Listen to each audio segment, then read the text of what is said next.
I won't do that. The incredible people of Greenland. If Denmark has any legal right. Actually, it's a large real estate deal. Your right to determine your own future. চুক্তি বা শর্ত পছন্দ না হলে হুটহাট তা থেকে বের হয়ে যাওয়া ছিল ট্রাম্পের অন্যতম ট্রেডমার্ক পলিসি। প্যারিসের জলবায়ু চুক্তি, বিশ্ব সংস্থার সদস্যপদ কিংবা ওবামার আমলে করা ইরানের সঙ্গে পরমাণু চুক্তি, কোনো কিছুরই তোয়াক্কা করেননি ট্রাম্প। কিন্তু ইরান যুদ্ধের প্রেক্ষাপটে পাল্টে গেছে এসব সমীকরণ।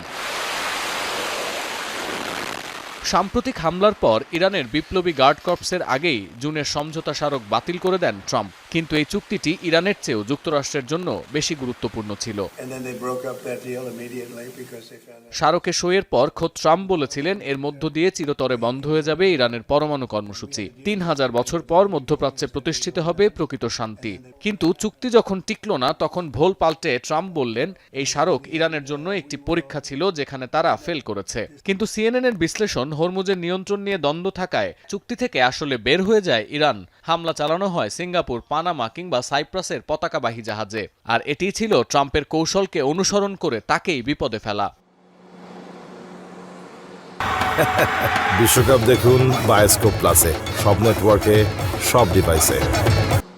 আবার হরমুজে চলাচলকারী জাহাজে টোল বসানোকে অবৈধ আগ্রাসন আখ্যা দেওয়ার পর নিজেই 20% ফি বসানোর ঘোষণা দেন Trump.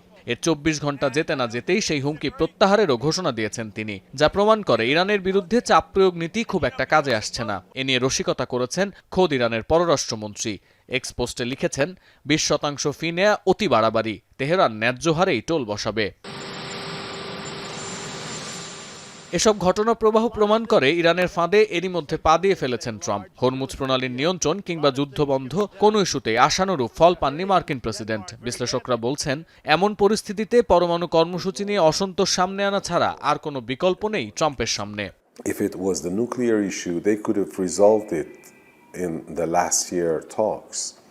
It's not about the nuclear issue. It's about Iran as a regional power. What they cannot tolerate is independent Iran as a role model for other regional nations in the heartland of the world, that's the Middle East. বিশ্লেষকরা আরও মনে করেন, back foot থেকে ঘুরে দাঁড়াতে পরমাণু কর্মসূচির ইস্যুকে আবারও ইরানের বিরুদ্ধে অস্ত্র হিসেবে ব্যবহার করবে যুক্তরাষ্ট্র। অতীতে ইরানে বড় ধরনের সামরিক অভিযান চালানোর আগে বারবারই এর নজির পাওয়া গেছে। সতীর্থ কর্মকার, এখন বিশ্ব।